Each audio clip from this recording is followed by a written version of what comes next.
All right. Hello and welcome everyone again to the UNC 2021 Water and Health Conference, and thank you for joining today's poster session. We're very excited to hear from our four presenters. So before we begin, I have a few announcements for everyone. So the first thing that we want to say is that we have some networking events that you can do with our sponsors. So if you go through the Remo platform, you're able to talk to our sponsors, and that'll be happening just after this poster session from 3:30 p.m. Eastern time until 5 p.m. Eastern time. We highly recommend that if you want to network, just talk with people at the conference, hear from our sponsors as well. Additionally, at the same time, actually, we have a trivia night where we'll be talking through and just having fun with some of the things that we learned from today or from this entire week's sessions. And so that's a great opportunity just to connect with more people from the conference, learn some things that you may not have picked up from the other sessions. And then we do actually have a discounted registration as the prize for the winning team for our next conference that is in person, or for the next in-person conference, I should say. And you can join that through the Remo platform. And if you want more information on that, you can join, or you can look on the actual session page. And then once again, that is just after this session has concluded. Some technical notes that we should point out is that this session is actually being recorded for anyone who isn't able to join live, or for any of you participants, or for any of our presenters who want to go back and see what was said during the presentations. And so with that, everyone except for our actual presenters have been muted and will stay muted through the entirety of this session, just to help facilitate that recording process. And then also so that we're able to go back and look through what was said, we have disabled the Zoom chat. And so all of our chat will be on the Pathable site through this chat window. And so once again, Pathable was the platform that you used to join this session. So if you scroll down just below the spot that you used to enter this meeting, you can type in your chat. And so these questions that you're asking in the chat will be answered directly by our presenters, either during their presentations or after their presentation slot has concluded.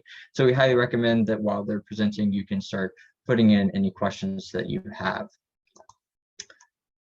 And so our presentation today, we're actually going, we apologize, our system got scrambled a bit, so we are actually going in alphabetical order by last name. So we have Edward Dotherow with University of Arizona, and then we'll move to Pallavi Gupta with UNC Department of Geography, sorry, my apologies, Geography. Then we'll have Alison Hoover with Emory University, and then Kevin White with University of South Alabama. And so that is it from me. And so at this point, we'll be moving to Edward Dotherow's presentation. So thank you, Mary Margaret, and you're good to go. Hi, my name's Edward Dotherow, and I will be speaking to you about well water stewardship behaviors in rural Georgia. So in the US, about 15% of the population relies on private wells as their primary source of drinking water. And unlike municipal or public water systems, private wells are not regulated by state and federal government. However, the EPA does recommend 3 stewardship behaviors to help well owners protect themselves and ensure the quality of their water. And those 3 behaviors are water testing, water treatment, and well maintenance.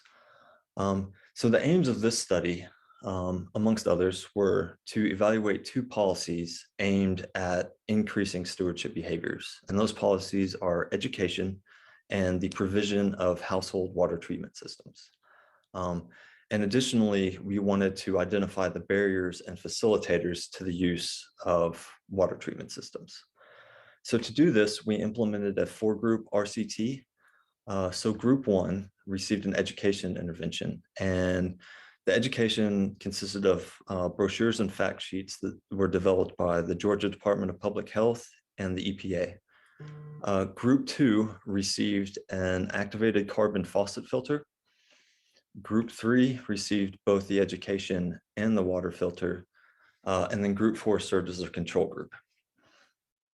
So what do we find? For the education only intervention, there were no new tests over the duration of the study. No participants sought out additional information, and we did not see an increase in planning or intent to test their water. For the filter-only group, we found a 59% increase in treatment, a 34% increase in planning to test their water, and a 74% increase in commitment to water treatment. For group 3, the education and filter group, we found no new tests. No participant sought out additional information. We found a 24% increase in water treatment, a 22% increase in planning to test their water, and a 64% increase in commitment to water treatment. So the education interventions. The materials were described as informative by almost 60% of participants, and we did see an increase in risk perceptions, but it wasn't enough to motivate any new test. So in that respect, the education materials were an ineffective intervention. So the provision of water filters. We found that providing water filters does not translate into universal use. 40% of the participants that received a filter did not use it. But for those that did use it, they liked it, and they will most likely continue using it. And that was shown through the increase in commitment to water treatment by 74% and 64%. We also found that by providing filters, we did see an increase in abilities and self-regulation related to the broad spectrum of water treatment. Barriers to the use of water treatment systems.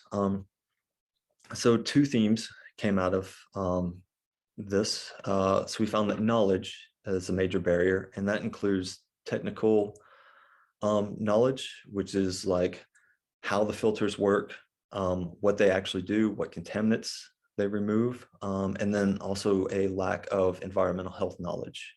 And then the greatest barrier that we found were beliefs. And this is shown through over-reliance on sensory perceptions, such as sight, smell, taste regarding water, and then this deep-seated belief in the purity of groundwater. Facilitating factors to water treatment, we found 2 themes: peace of mind and convenience. So peace of mind includes the protective nature of these filters, as well as just kind of the idea of it. The idea of a filter being there put people's mind at ease. And then finally, there was convenience, and this includes just how easy it is to use these filters, to install it, and to get used to using the filter. Thank you.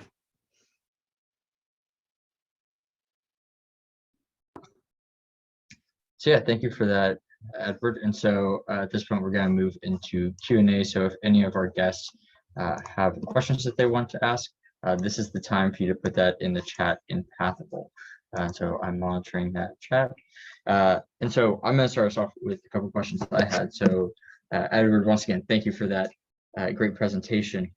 The first question I had was, if knowledge was one of the key kind of factors for what restricted success with this, why did it seem like education interventions on their own didn't help? I'm sorry, could you repeat that?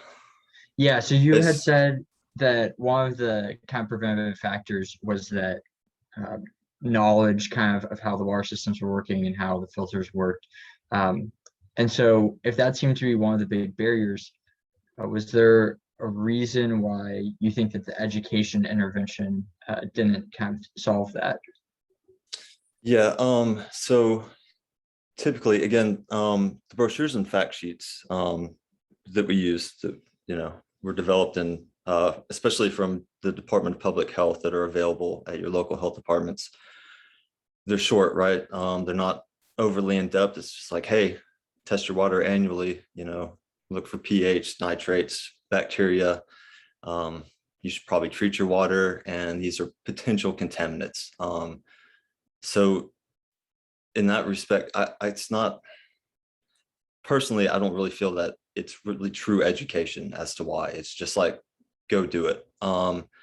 on the technical side of things, like regarding those specific filters, there were participants that said they didn't see a need for it, right? So they went out and bought a sediment filter, for example. A couple of participants did that and thought that that was enough to, ensure the quality of their water, which they would have known really even if they just read the box the filters came in of what all the contaminants use or are reduced or removed through those filters. So I think honestly, a lot of it is just people reading, right? And then looking a little bit further to advance their understanding. Yeah, absolutely. I definitely think that's an interesting point of kind of how the surface level explanations of how to do water treatment might be oversimplified in a context like this. And so Colleen kind of asked a similar question going off of that is, could you just talk a little bit about the filters that were provided, the educational materials and then the filters that were provided? Right, yeah. So the filters that we provided, they're just faucet filters, right? With a screw-in filter. They generally last about 90 days, which is actually why we had a 100-day wait period, because we wanted to basically force participants to make a decision to whether or not to keep using them. I'm not going to mention a brand or anything like that, but they're readily available at Walmart locally, and then you can get them on Amazon. It's a pretty mainstream brand. And then, yeah, the educational material, the health department, the local health department, I only found one that was consistently used in all the counties that the study took place in. So I chose that one. And again, it was just like, hey, protect your well, put a cover on it, test it annually for these, and then treatment, and then it's like seek further information. And then for the EPA, it was the same thing. Basically, it was like, hey, these are potential ways that your water could be contaminated. This is why you should test annually. If you find something, do some treatment. Look for more information on our website. And that was it. But I chose that because that's the most common method, right? That just seems to be the, hey, we're just going to put this out and go from there. Yeah, absolutely. Thanks for clarifying that. So Curtis asked, could you comment on the randomized control trial arm 3? Did education interventions actually decrease treatment utilization? Oh, no, there wasn't a decrease in treatment with arm 3. So there was an increase. There's this weird kind of phenomenon, despite randomization, just about everybody that didn't use the filter was in group 3. Which is probably due to the small sample size. It's the best explanation for it. But yeah, so that's why the increase in treatment is so much different, so much lower in group 3. There wasn't like the effect of education. We did see an increase in risk perceptions and health knowledge and stuff like that. It just wasn't enough, I guess. So, but there were good trends, but again, it's, just a small study. Yeah, absolutely. So we have about 30 seconds left for the last question. So Colleen asked another question, which is can you talk about the cost of testing in rural Georgia, and is it difficult to do? Yeah, so it depends. If you go with the like the ag extensions, which is gone under UGA, for your basic water test, it's about $20. And it's not difficult, it's just not done. It's not well publicized. And yeah, no, I mean, it gets pretty expensive if you want to do a deep dive into chemical analysis and whatnot, looking at pesticides, whatever. But it's actually, I mean, 20, $25, you could say it's affordable, but there are implications for different SES statuses. Awesome, thank you for that. And so sadly, that's all the time that we have with Edward today. And so thank you again for presenting, Edward. And so at this point, we're going to transition to our second speaker, which is Pallavi Gupta with UNC Department of Geography.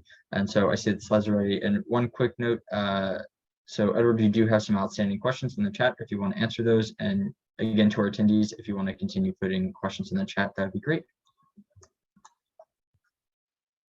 All right, you're good to share. Yeah. Hello, everyone. I focus on manual scavenging in India and the premature death of sewage cleaning workers. In this poster, I ask, why are sewage workers' deaths overlooked in law and policy?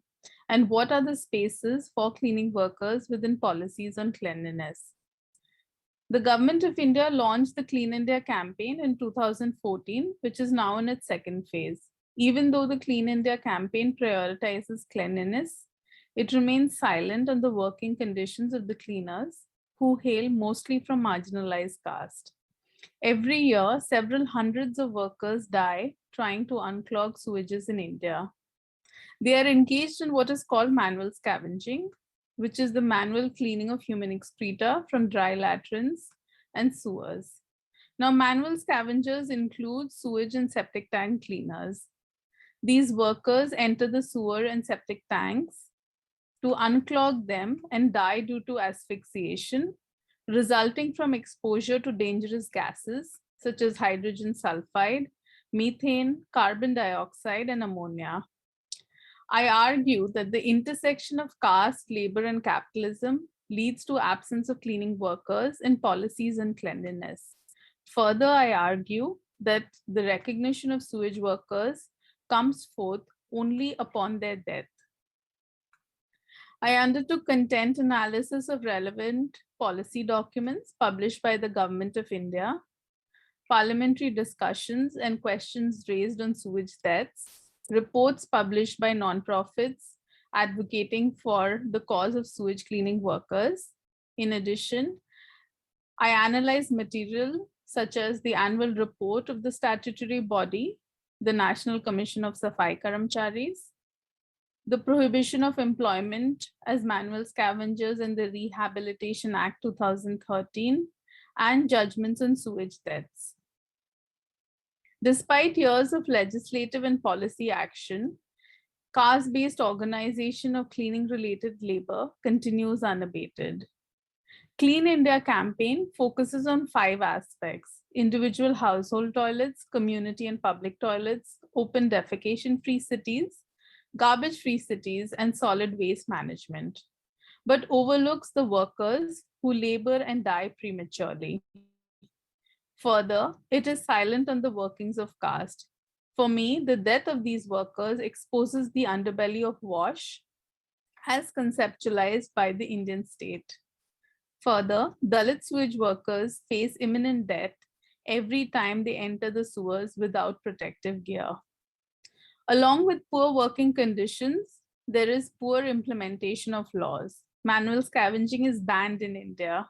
However, recently, when a question was raised in Indian Parliament pertaining to sewage deaths, the concerned minister accepted that there are sewage deaths, but not manual scavenging. This was to evade the provisions of the 2013 law by making a distinction between manual scavenging and sewage deaths. Therefore, there is a lack of recognition of these workers and the inhuman conditions they face at work. This also resonates with my analysis of landmark judgments of the Supreme Court of India, where I find that cleaning workers are denied the right to a dignified and safe working environment while they are alive. Indeed, their personhood is recognized not in life, but rather in death. Even at the global level, the framing of SDGs on clean water, decent conditions at work, reducing inequalities, overlook the fact that marginalized workers like Blacks in US, Dalits in India, usually perform hazardous labor, such as cleaning sewers, to achieve SDGs. In conclusion, there are limited spaces for cleaning workers within policies on cleanliness, the lack of adequate safety, and the limited protections offered to the workers is connected to the workings of caste. The violence of caste manifests not just in the labor of cleaning sewers that result in their premature death, but also in the uneven guarantee of humanity to Dalit workers. Thank you.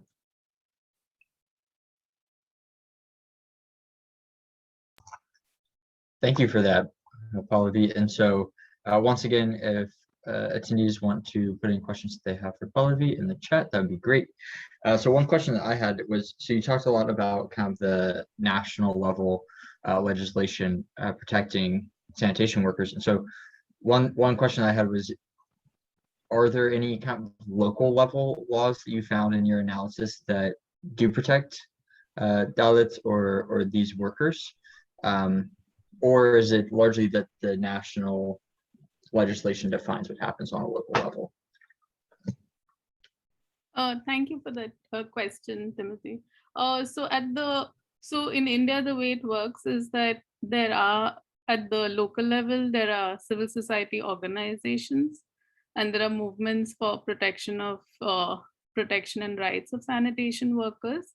So that's there at the local level. And in addition to a law on manual scavenging, there is a Scheduled Caste and Scheduled Tribe Prevention of Atrocities Act as well. So there are other legislations as well, which look at rights of Dalits who are, and especially in the context of my paper, those from lower caste and lower class who are involved in manual scavenging. But at the local level, it's largely civil society organizations and movements. Yeah, and so I guess kind of a follow-up question I have on that is, have those potentially, grassroots movements, have those been gaining any traction on changing the situation, or is it still not a wide enough publicized or not enough political power for that to really have a significant impact? Yeah, that's an important question as well, because I think large part of the visibility on the issue has been brought about through grassroots organizations. And one of them is specifically looking at, it's called the Safai Karamchari Andolan, which is a movement of cleaning workers and sanitation workers. And they have been talking about the fact that the Indian state needs to recognize sewage deaths, and that they need to count and hold the contractors who largely hire cleaning workers and sewage workers accountable in case of death, and even to provide them decent working conditions. So they play a very important role in that sense. Yeah, absolutely. And then Colleen says in the chat, and this is something that I was also thinking back to, day one's plenary session, if anyone was able to join, we, at the end of it, we're talking about developments in sanitation research and the health and safety of sanitation workers. And so Colleen says, I'm seeing more publications, movements, and awards at this conference related to sanitation workers. Do you feel that we're moving towards the right direction in this sector, or are we still moving too slowly? Thank you for that question. I think part of my response is also a limitation, because I come from the perspective not of the sanitation industry or WASH per se, but more from a human geography perspective. So looking at the kind of infrastructure and the services that are available for cleaning workers themselves. So my contention in my poster is that while there have been provisions in terms of pertaining to WASH, in India, the focus largely has been on building toilets or on removal of garbage, but not focus on the people who do this kind of labor. So the concern being that what happens to, or who bears the human cost of sanitation. And that is where I come in. So yes, there is technological development, there is discussion in WASH, but the technology or the availability, say, of a protective gear is not uniformly available across the different states. And that even varies in terms of different parts in an urban area. So that is still uneven in terms of the kind of developments and progress made by WASH. Yeah, absolutely. Thank you for your response on that. I know that's a very, it's a nuanced question, it's a tough one to answer. So we do have time for one more question. So I was wondering, you're saying that a lot of the changes that are made are only made, after these tragedies. And so in other sectors, usually when there's a tragedy, there might be a legislative change or a response, but it doesn't really get at the heart of the issue. It just is kind of, just to appease media. And so I was wondering if you could talk about whether or not you think that the legislation that has gone through is actually moving towards a solution, or if it is just to potentially remove blame. Thank you for that. The way I kind of understand based on my analysis is that while there is a legislative intent in terms of there are provisions in the law which talk about banning manual scavenging. There are exceptions in the law. So it says if you have a protective gear, it would not be counted, or there would be an exception. And the other part is that even in my analysis of case laws, that the recognition to sewage workers comes only on their death. So it's when there is death due to asphyxiation that the issue reaches court or gets visibilized by the media, and then compensation is offered. So that's another part of it. And along with this, while there are provisions in the law for conviction and holding the contractors guilty, there hasn't been a move towards that. So in terms of with these deaths, there is a denial of the very experience and the dehumanization that they face when they're engaged in this work. So legislative intent is important, but equally important is how does one kind of address their everyday experience of working in these conditions. Great, thank you for that. That's definitely a great answer. And I'd encourage you to put more thoughts into the chat where there's a couple more questions for you. So that's all the time that we have with Pallavi, and so we're going to move on now to our third presenter, which is Alison Hoover with Emory University. And so, Mary Margaret, I see that you're able to share that, and you can start. Hello, everyone. Good morning, good afternoon, good day, wherever you are joining from. I'm delighted to be presenting on behalf of my team, April Ballard, Anna Rodriguez, and Dr. Bethany Caruso about our work with the Dignity Pack Project. Our presentation today will be about emphasizing choice in hygiene products with people experiencing homelessness in Atlanta, Georgia. The COVID-19 pandemic is both illuminating and exacerbating the distinct and complex challenges people experiencing homelessness face when trying to meet their basic hygiene needs and maintain their health. This is a result of increased numbers of people experiencing homelessness due to financial strain, reduced access to shelters and social support organizations, which in turn reduce access to hygiene facilities, and reduced volunteer cadres and donation flows. With these constraints, there is limited information on the acute and chronic hygiene needs and preferences among people experiencing homelessness during the COVID-19 pandemic. The goal of our research was to understand the needs and preferences of people experiencing homelessness and to gather their insights about an available supply chain. This was accomplished through interviewer-administered surveys and unstructured observations during the distribution of Dignity Packs from September 2020 to March 2021. The Dignity Pack Project is a small-scale supply chain to meet the acute personal hygiene, menstrual health, and sexual health needs of people experiencing homelessness in Atlanta, Georgia. Here in our results in the middle, you can see the final Dignity Pack kit contents and packaging we included after iterating our model based on collected feedback. In the top portion of the table, the left two columns list the items included in the initial prototype, with the far right column listing the products added to the kits based on recipient feedback. In the bottom portion of the table are the 3 items that were removed from the initial prototype and 2 items that were added and later removed, again, based on recipient feedback and observation. Items were removed based on multiple individuals reporting it was not a needed item, combined with observing few individual items based over time. In addition to hygiene items, we included a resource guide detailing services that remained available during COVID in Atlanta, as well as an infographic demonstrating how to correctly use and dispose of a condom. The most significant change we incorporated as a result of our evaluation efforts was to shift away from pre-packing one of each item in a press and seal bag. Instead, products were put out on a table and recipients would shop from the table for their items. Participants expressed satisfaction with this approach and its support of their agency. Soap and deodorant were identified as the most wanted hygiene items, and you can see other rates of preferred items below, but I want to draw attention to the last line, that men and other non-menstruators retrieved period products for menstruators in their life.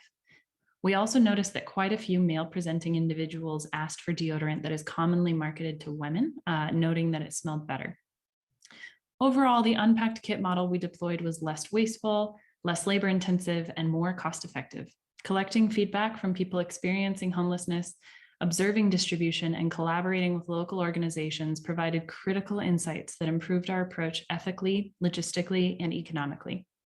Notably, hygiene for people experiencing homelessness, especially under constrained access to shelters and resource support, extends far beyond the dominant narrative of hygiene around hand washing.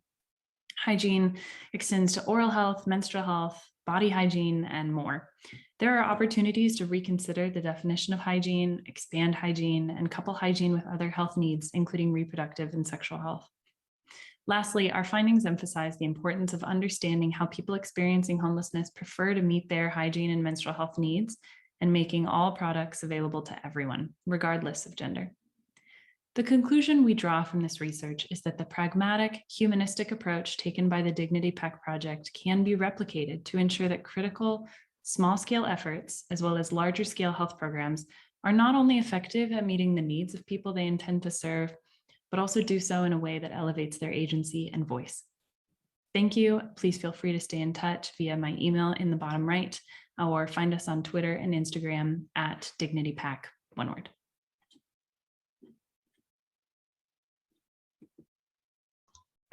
Great, thank you for that, Alison. That was a great presentation. And so we already have a question in the chat. And once again, our attendees, if you want to put your questions in Pathful chat, that'd be great. So Colleen asks, did you have any issues with people trying to take too many items? Was there an item limit? We made a very concerted effort to avoid item limits for some where we knew they were really popular. Say, for example, razors, we would try to limit individuals to take maybe 2 or 3 razors. But it was very uncommon actually for people to sort of clear the table or grab as much as they could. We really commonly heard people say out loud that they didn't want to be greedy or didn't take more than they thought was appropriate. There was a lot of self-limitation in terms of taking products, and we felt that was a nice reflection of people really took what they needed and desired. Of course, with anything and with human psychology and a model of scarcity, there is a desire to take what's available, but it was very rare for people to really take many of items. There are a lot of space and weight constraints among people experiencing homelessness that might have also contributed to some of that self-limitation. Yeah, absolutely.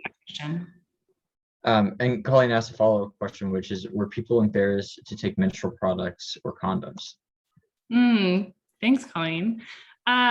We did actually notice some differences on this depending on where we were. One of our initial distribution sites was at a church and community center that operate in tandem, and we did notice initially some reticence more with the condoms. As we were there over time, as it became clear that the leaders of that community supported all products that were on the table, and as we more openly offered some of those items, did you need some pads? Did you want to take a couple of condoms? That reticence dropped away fairly quickly. So I think between repeat visits and openly inviting people to take some of the more sensitive items, we're very effective at addressing any reticence or reluctance that was occasional, though I wouldn't say common. Yeah, I imagine that could be difficult at first. So actually, yeah, Colleen keeps putting questions in. So we'll continue with Colleen's questions. And And if anyone else wants to also put questions, that works. Oh no, that's great, Kelly. Don't apologize. So do you think that the UN will further expand the definition of hygiene in the future, or is sexual health and oral health under other SDGs? Colleen, never apologize for being an active participant and asking great questions. Thank you so much for engaging with all of us. Aren't eyes always on the UN to see what they decide to do? I think these conferences are so helpful in that they start some of these conversations and ideally create research agendas and narratives that can help inform what direction UN and other larger bodies might go with their definition of hygiene. At the end of the day, I think it's helpful to remember that all of these silos that we try to identify are arbitrary. They're helpful frameworks, but the work will always be cross-cutting. Hygiene informs reproductive and sexual health. Sexual and reproductive health will inform hygiene.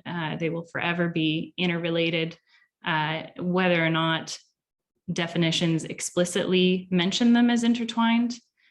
I do think broadly there does need to be an expanded consideration of the notion of hygiene, and particularly how we talk about it in public health circles, to speak about, more than just hand hygiene and more actively consider some of those interwoven aspects and other silos, including menstrual health, sexual health, oral hygiene.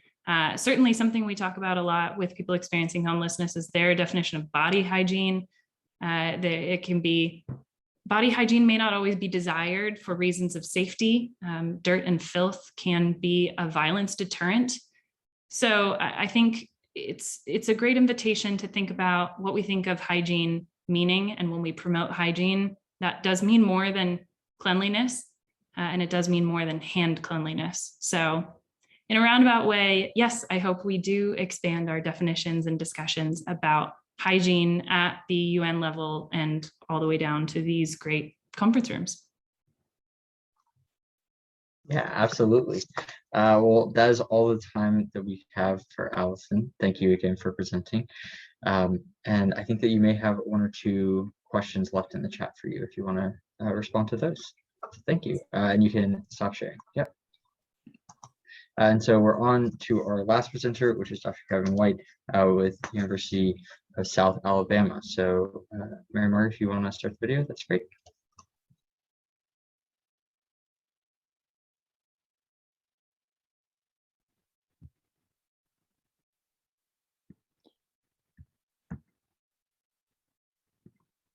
Good day. My name is Kevin White. I'm a professor in the Department of Civil, Coastal, and Environmental Engineering at the University of South Alabama. I want to talk to you today about how we are addressing sanitation deficits in underserved communities in the rural United States, specifically in the Alabama Black Belt. There are many rural communities across the United States that face various types of challenges for wastewater management based on their geographic and socioeconomic conditions. In the Alabama Black Belt region, we have impermeable clay soils. So on-site systems like septic tanks and drain fields do not work. In Appalachia, there's many rocky mountainous terrain that is difficult to have a traditional on-site wastewater system or even a sewer system. Some of the frozen soils of the Alaskan tribal communities present many obstacles for on-site and sewer systems. And so these rural underserved communities lack the necessary capital for infrastructure. In the Black Belt, for example, we see median household incomes of about $28,000 per year, which is pretty low. So they can't afford a whole lot. We did a study about 15 years ago in rural Alabama, rural county in Alabama, and we found that about 50% of rural residents not on sewer had raw sewage on the surface. And many of these, 15 to 20%, had straight pipes where they flushed directly out onto the ground. This is obviously a public health and environmental health problem that needs to be addressed. So we have a number of projects underway that are addressing situations in the Black Belt. Our path forward consists of several steps. One, to expand existing municipal sewers, and there are a few, usually one or two municipal sewer systems in a small town in each of the 17 Black Belt counties. Can we expand that collection area to a existing wastewater treatment plant? Step two would be to look at adding some number of decentralized cluster wastewater collection treatment system in these rural counties. And step three, to develop cost-effective on-site treatment options, which may include things like constructed wetlands or other low-cost options that we're exploring, including those that would treat black water only. So we have to look at some specific management options. How do we manage systems in these rural, low population areas? We may have to look at something other than the traditional small community management system, maybe a regional management system by the electric utility, by the solid waste utility, by the rural water utility. So we are looking into those options and surveying utilities of all types. We also need to look at regulatory issues that may be holding back the addressing of rural wastewater, particularly in things like spray irrigation or other surface discharge after treatment, where we have minimal options to get water into the ground that we would traditionally do, or as opposed to looking at traditional NPDES permits. So with that, I'll stop and take any questions that you may have. Thanks for listening.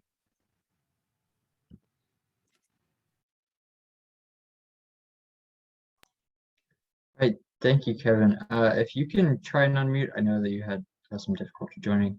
Can you hear us? Yes, I can hear you. Can you hear me? Yes, and if you're able to share your poster, that'd be great. If not, I can share the version I have. Yeah, please share your version. That would be easier. Yep, absolutely. Yep. Okay, I think I've got it here. And so I'm monitoring the chat through my phone. So if people want to ask their questions there, that is great. One question I had for you, and thank you again for presenting, is a great presentation about a really difficult issue, I think, in the US. So what, speculating, what seems like a promising solution, given that existing sanitation solutions might not work with kind of the Alabama soil or the clay soil that we're seeing in Alabama? Well, we really are sort of bullish on the decentralized cluster systems, where we may be able to tie together somewhere between 25 and 100 homes in a 5-mile radius to one treatment system. What we're looking at really as the problem is, what do we do with that treated water? And we're trying to look at reuse options, irrigation of pine forest, irrigation of plant nurseries. Those seem to be hay fields and other agricultural type things.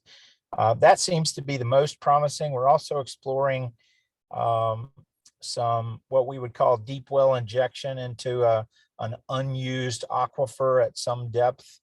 And then an innovative solution that we're just now exploring with the regulatory community is stream bank infiltration. A lot of the water systems around the country, even big water systems like Louisville, Kentucky, and others, they're pulling their drinking water from the alluvial aquifer next to the Ohio River. So they're pulling water through the alluvial aquifer and into the water treatment plant. So it's getting natural filtration. We would like to reverse that process, sort of dispose of our treated effluent into an alluvial aquifer next to a small stream and allow it to assimilate into the stream slowly. Those sound like very, very interesting solutions. So before we get cut off, I have one more question. Let's see if, yep, I apologize. Oh, yeah, okay, sorry. There is a question that came in the chat. So how is Alabama's trajectory to meeting SDG 6 by 2030? Could you comment on that? Quite honestly, we're just now getting support from the state of Alabama to move forward on a lot of the initiatives. We've gotten some funding from EPA, from USDA to do some demonstrations showing how these cluster system or some innovative on-site systems can work.